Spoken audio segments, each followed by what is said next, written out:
이 과제는 대구 경북 지역 사회에 거주하고 있는 외국인 이주민 또는 이주를 예정하거나 희망하는 한국어 및 한국 문화와 관련된 메타버스 기반 한국어 교육 플랫폼을 구축한 후 이를 온라인으로 한국어 수업으로 진행하고자 하는 데 있습니다.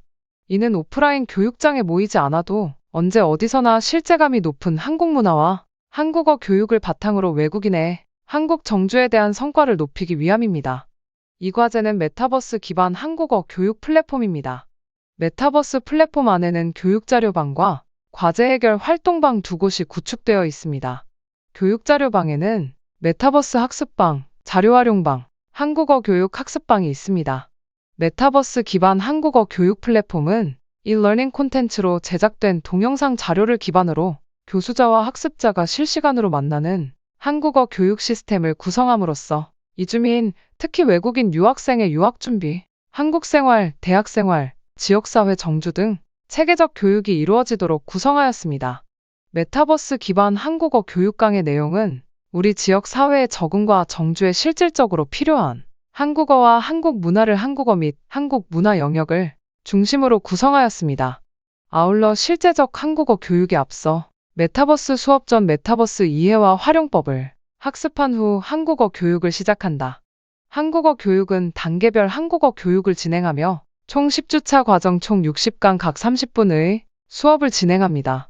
한국어 교육 과정은 외국인 이주민, 특히 외국인 유학생들의 이주 단계에 맞게 총 3단계로 이주 준비 한국어 교육 단계, 이주 한국어 교육, 지역사회 정주 한국어 교육 단계로 구성하여 이주민들의 생애를 고려하면서 그리고 학습의 흥미와 현장성을 고려하여 내용을 구성하였습니다. 더불어 이주민이나 외국인 유학생의 한국어 기본 능력을 신장시키기 위한 기초 한국어, 유학생들의 대학 생활 적응을 위한 알면 좋아요 e-learning 콘텐츠와 이주민의 지역사회 조기 정주를 돕기 위한 e-learning 콘텐츠를 제작하여 메타버스 교육자료방에 탑재하였습니다. 안녕하세요. 한국 생활은 처음이지 오늘은 한국의 의식주에 대해 공부해 보도록 하겠습니다. 제13강 한국의 의식주 소개. 첫 번째, 한국의 의식주. 두 번째, 음식을 먹는 방법. 세 번째, 한국어 문법 활동. 네 번째, 과제 해결 활동 순서로 공부하도록 하겠습니다. 우리 먼저 한국의 음식입니다. 우리 식이라고 이야기를 하죠. 여러분은 한국의 음식 종류와 특징에 대해서 알고 계신가요? 한국인은 밥 먹었어? 식사는 하셨어요? 라는 질문으로 안부 인사를 대신할 만큼 일상생활에서 음식 먹는 것을 중요하게 생각합니다. 그래서 아침에 만나서 안녕하세요 라고 이야기하는 경우도 있지만 아침 식사 하셨어요? 밥 먹었어? 라는 말로 인사를 대신합니다. 한국의 음식은 기본적으로 밥, 국, 반찬 등으로 구성되며 밥과 국은 숟가락으로, 반찬은 젓가락으로 먹는 것이 일반적입니다. 여러분 나라와 조금 다른 모습이죠. 그리고 한국의 주식은 쌀로 만든 밥이며 한국의 토양과 기후는 벼농사에 적합하다고 합니다. 자, 그래서 한국의 음식은 여러분의 나라와 다른 특징들을 가지고 있습니다. 자, 그리고 밥을 먹을 때는 함께 국은 고기, 해물, 채소 등 재료를 물에 넣고 푹 넣고 끓여 만든 음식인 국을 먹기도 합니다. 그래서 국의 종류가 엄청 많죠. 여러분이 아시다시피 국의 종류 이야기 한번 해볼까요? 아는 이거 콩나물국, 미역국, 우리 여러 가지 국들이 아주 많습니다. 그래서 국은 고기나 해물, 채소 등을 넣어서 푹 끓여서 만든 음식 이름을 우리는 국이라고 하고 그 재료에 따라 특유의 맛이 난답니다. 그 밖에 탕, 찌개, 전골 등을 먹기도 하고 국에 밥을 말아 먹는 국밥도 하나의 요리로 이야기를 하고 있습니다. 그래서 한국에서는 밥을 먹을 때 국이라는 것도 있고 탕, 찌개, 전골이라는 것도 함께 먹습니다. 반찬은 밥을 먹을 때 함께 먹는 음식으로 대표적인 것이 김치입니다. 맞아, 김치는 반찬의 한 종류거든요. 그래서 김치는 배추, 무, 오이 등 채소를 소금에 절이고 양념을 버무려 발효시킨 음식이며 건강식품이라고 합니다. 한국 사람은 김치 없이는 밥을 못 먹을 정도로 김치를 아주 좋아합니다. 자, 그리고 그 밖에 된장, 고추장 같은 장류, 새우젓 등의 젓갈류, 나물, 김, 생선구이, 고기류 등도 한국인이 많이 먹는 반찬이라는 거 여러분 알고 있으시죠? 그래서 여러분이 한국에 와서 처음 놀랐던 것 중에 하나가 반찬이 많다라는 것이 아주 놀랐어요 라고 말하는 친구들을 선생님이 많이 들었는데, 이렇듯 한국에서는 밥과 국과 반찬과 함께 밥을 먹는 식문화가 있다는 것 여러분이 잘 아시면 될 것 같습니다. 자, 그리고 이렇게 한국의 음식이 좋다 보니까 비빔밥, 삼계탕, 불고기, 삼겹살, 떡국 등과 같이 특별히 요리로 만들어 먹는 음식들도 있고요. 최근에는 한국 음식이 방송이나 인터넷 등을 통해 해외에 널리 알려지면서 K푸드라는 이름으로 인기를 끌고도 있고요. 그리고 한국 음식을 세계 곳곳에 보급하고자 하는 한식의 세계화 등도 진행되고 있다고 있습니다. 이만큼 한국의 음식 문화가 세계적으로 유명하다라는 뜻입니다. 자, 이번에는 의식주 중에 의와 주에 해당하는 특징들을 알아보도록 하겠습니다. 첫 번째는 의입니다. 한국의 전통 의복인 한복의 특징에 대해서 이야기해 보도록 하겠습니다. 한복은 예로부터 전해 내려오는 한국의 고유의 옷이며 오늘날 한복의 모습은 조선시대 중반에 만들어진 것으로 알려졌습니다. 자, 그리고 한복을 입을 때는 기본적으로 여자는 치마와 저고리를, 남자는 바지와 저고리를 입습니다. 그리고 한복은 계절에 따라 옷감이 다릅니다. 여름에는 바람이 잘 통하는 삼배나 모시옷을 만들어 입어 시원하게 입었고요. 겨울에는 솜이나 비단 옷을 만들어 따뜻하게 입었습니다. 지금의 옷과는 조금 다르지만 한국의 전통 옷인 한복은 예로부터 한국의 고유적인 옷이라는 거 여러분이 아시면 될 것 같고, 여자는 치마와 저고리, 남자는 바지와 저고리를 입었고 계절에 따라서도 한복의 옷감이 달랍니다.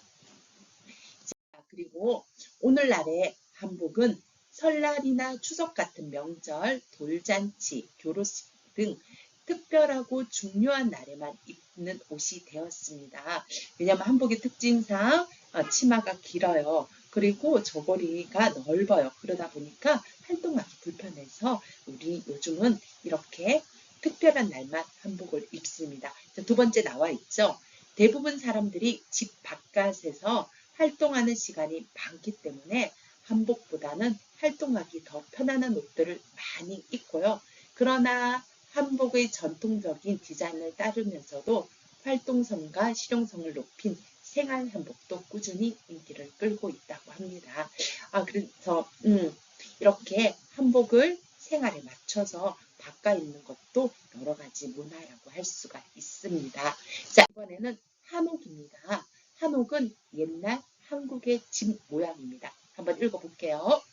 한옥은 한국의 전통적인 생활 모습이 반영된 집으로 지붕을 만드는 재료에 따라 기와집, 초가집으로 나눕니다. 한옥에는 온돌과 대청마루가 있고, 온돌은 아궁이에 불을 떼어 방을 따뜻하게 하는 난방장치에 해당하며, 대청마루는 방과 방 사이에 긴 널빤지를 깔아 만든 공간입니다. 겨울에는 온돌을 이용해 따뜻하게 만든 방에서 주로 생활하고, 여름에는 시원하고 바람이 잘 통하는 대청마루에서 더위를 피했습니다. 자, 지금 오른쪽에 그림이 있는 것처럼 기와 집입니다. 그러니까 지붕을 만드는 재료에 따라서 기와집 또는 초가집이라고 이야기를 하고요. 그리고 한옥에는 온돌과 대청마루가 있는 것이 특징입니다. 여러분이 잘 아시는 것처럼 온돌은 방을 따뜻하게 데우는 난방장치고요.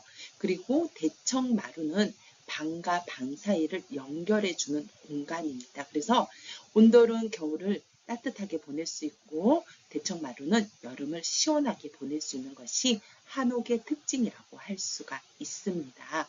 자, 지금부터 한국의 음식 종류와 먹는 방법에 대해 공부해 보도록 하겠습니다.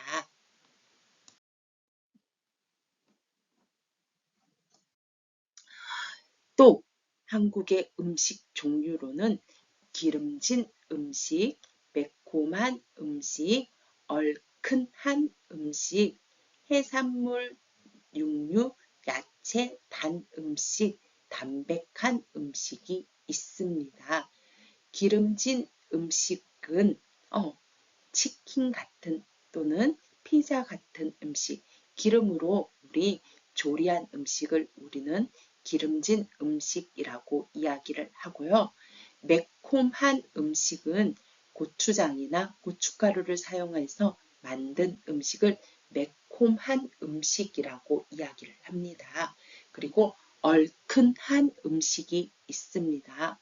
얼큰한 음식은 우리 감자탕 또는 해장국 이런 것들이 우리 얼큰한 음식이라고 합니다.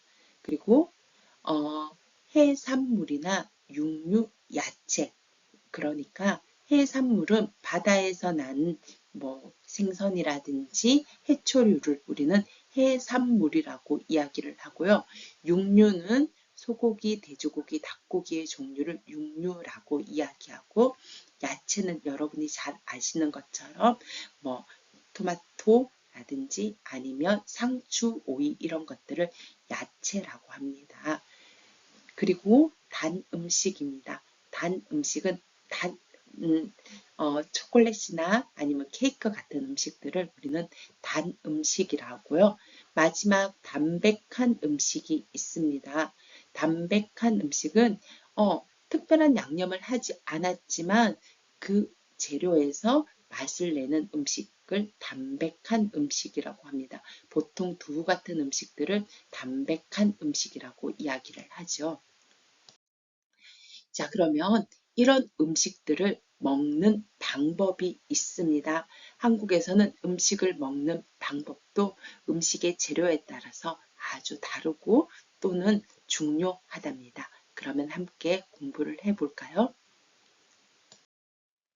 네, 음식을 먹는 방법입니다. 첫 번째, 쌈을 싸 먹다. 두 번째, 소스에 찍어 먹다. 세 번째, 소스를 뿌려 먹다. 네 번째, 국에 말아 먹다. 다섯 번째, 비벼 먹다. 아마 한국에서 사는 학습자들은 쌈을 싸 먹다, 소스에 찍어 먹다, 소스를 뿌려 먹다, 국에 말아 먹다, 비벼 먹다라는 모습들을 아주 많이 보셨을 겁니다.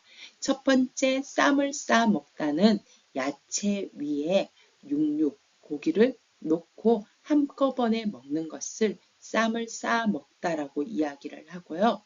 두 번째 소스에 찍어 먹다는 우리 일반적으로 탕수육 같은 음식을 먹을 때 소스가 있습니다. 그것에 우리 음식을 담가서 먹는 것을 찍어 먹다라는 단어로 이야기를 합니다. 자, 그리고 그런 소스를 음식물 위에 뿌립니다. 그것은 뿌려 먹다라고 이야기를 합니다. 그래서 소스를 찍어 먹는 사람이 있고 소스를 뿌려 먹는 사람들도 있습니다. 그래서 요즘은 찍먹, 뿌먹이라는 이야기를 하기도 하는데요. 사람에 따라서 식성에 따라서 다르기도 한답니다. 네 번째는 국에 말아 먹다. 우리 아까 전에 얼큰한 음식들이 있었죠. 그래서 보통 거기에 밥을 넣고 먹는 것을 국에 말아 먹다라고 이야기를 합니다. 자, 그리고 비벼 먹다. 네. 우리 한국에서는 비빔밥 있는 거 아시죠? 그래서 밥과 여러 가지 야채를 넣어서 한꺼번에 섞어서 먹는 것을 한국에서는 비벼 먹다라고 이야기합니다. 자, 그리고 또 다른 방법은요. 볶아 먹다. 그러니까 우리 프라이팬 위에서 야채와 밥을 넣고 볶습니다. 그것을 우리는 볶아 먹다라는 말로 이야기를 하고요. 두 번째는 야채를 곁들여 먹다. 그러니까 음식을 먹을 때 야채와 함께 먹는 것을 곁들여 먹다라고 이야기를 합니다. 자, 그리고 우리 음식이 길이가 길면, 눈은 너무 두꺼우면 잘라 먹다라는 것도 먹는 방법입니다. 그리고 구워 먹다. 그래서 한국에는 음식을 먹는 방법도 여러 가지가 있습니다. 자, 그러면 우리 다시 한번 공부를 한번 해볼까요? 볶아 먹다, 야채를 곁들여 먹다, 잘라 먹다, 구워 먹다입니다. 자, 이번에는 우리 의식주 중에서 식을 가장 중요하게 여길 때가 명절입니다. 그러면 한국의 명절 음식에 대해서 간단하게 공부를 한번 해보겠습니다. 한국의 명절 음식 중에 동지라는 날이 있습니다. 그래서 동지에는 팥죽이라는 음식을 먹습니다. 팥은 붉은색입니다. 그러다 보니까 팥의 붉은색이 잡기를 몰아낸다고 하고, 그리고 여기 안에 하얀색 새알이라고 합니다. 새알힘을 나이만큼 먹기도 합니다. 자, 그리고 두 번째는 대보름이 있습니다. 대보름에는 이렇게 견과류를 먹거나 5가지 곡식으로 만든 오곡밥을 먹기도 합니다. 그래서 이렇게 견과류를 먹으면 부스럼이 안 생기고 치아가 건강해진다라고 이야기를 하고요. 그리고 귀발기술이라는 것이 있습니다. 귀발기술은 눈이 잘 보이고 귀가 잘 들리라고 해서 대보름날 먹는 음식이라고 할 수 있습니다. 자, 그리고 세 번째는 떡국입니다.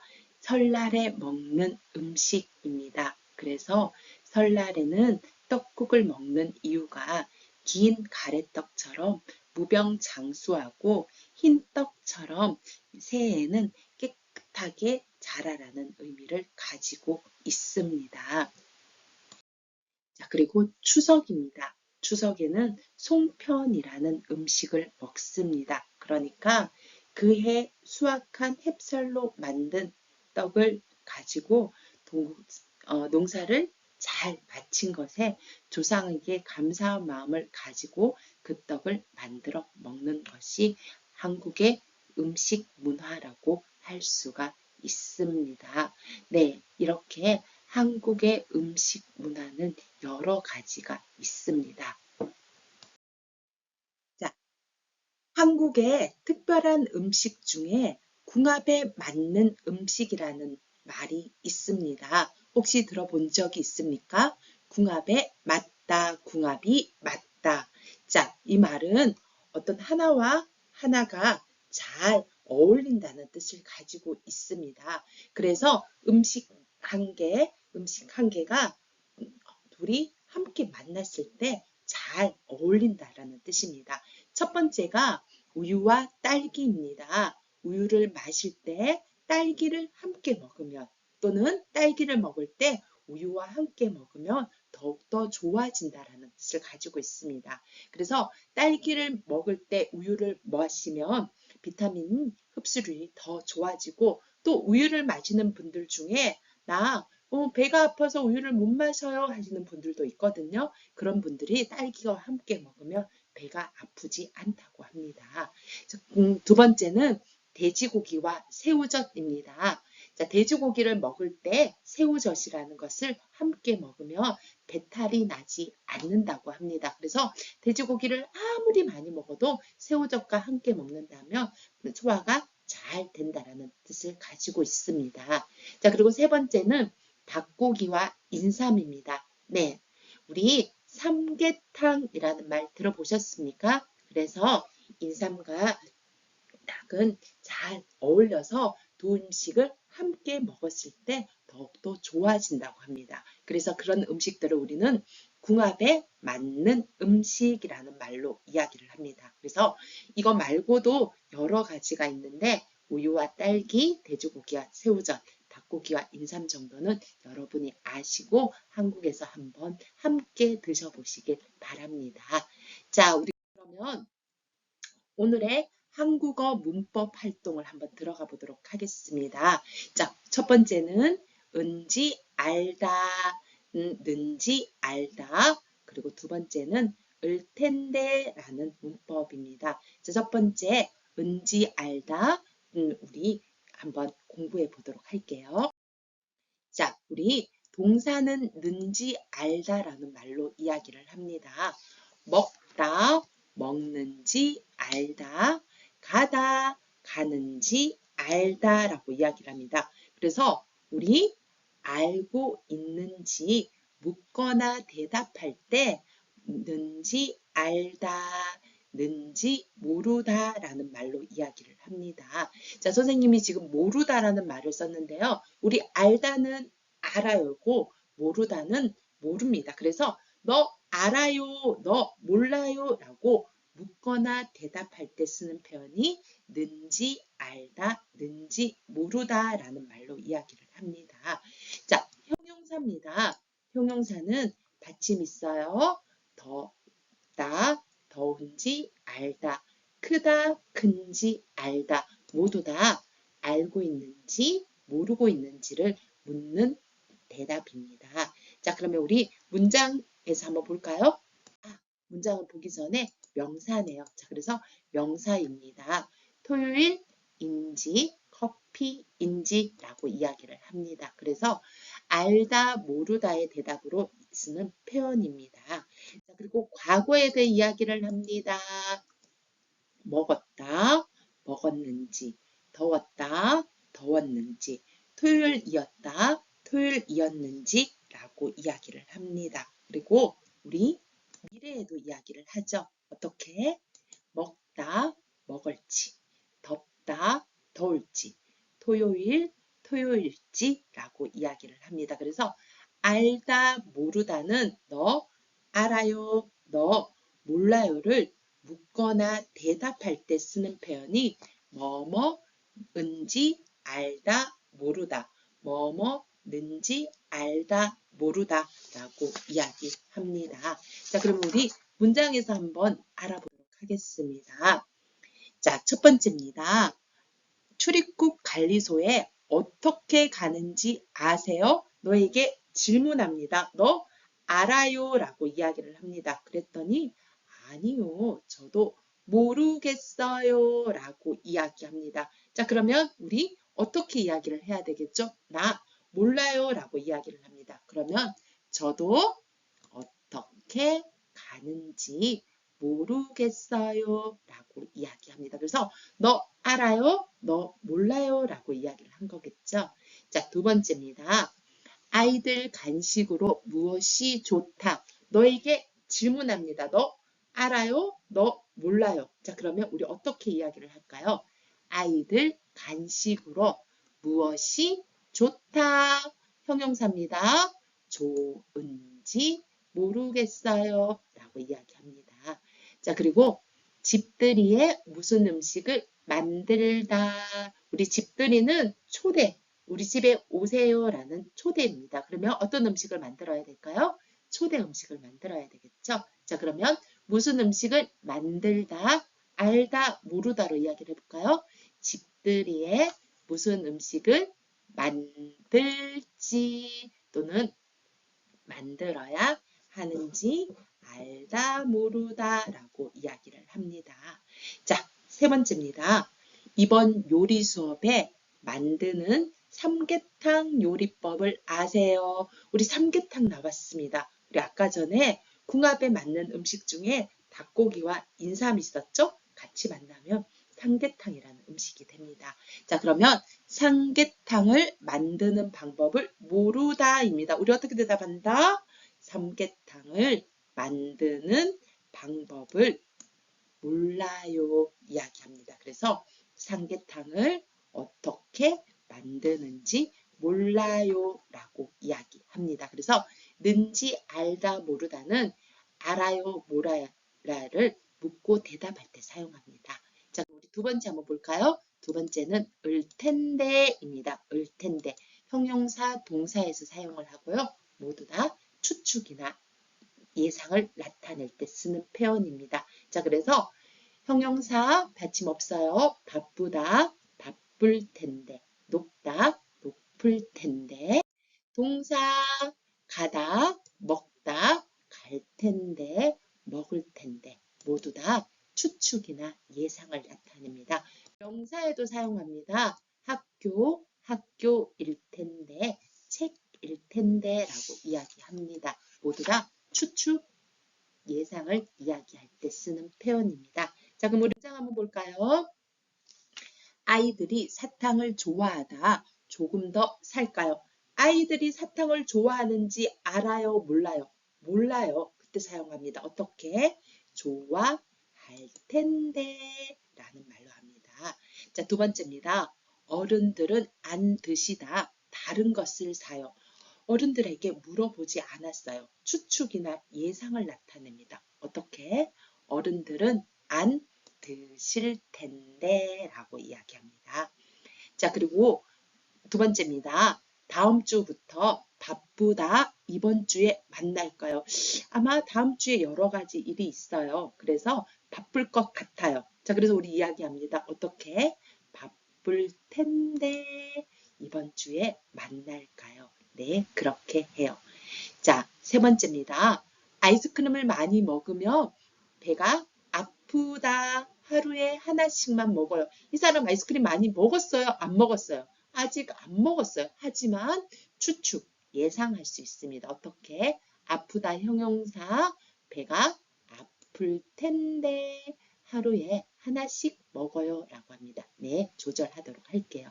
자, 이렇게 해서 오늘 우리 한국 생활은 처음이지 한국의 의식주와 관련된 공부를 했습니다. 좀 더 자세한 공부는 메타버스 라이브 안에서 함께 하도록 하겠습니다. 감사합니다.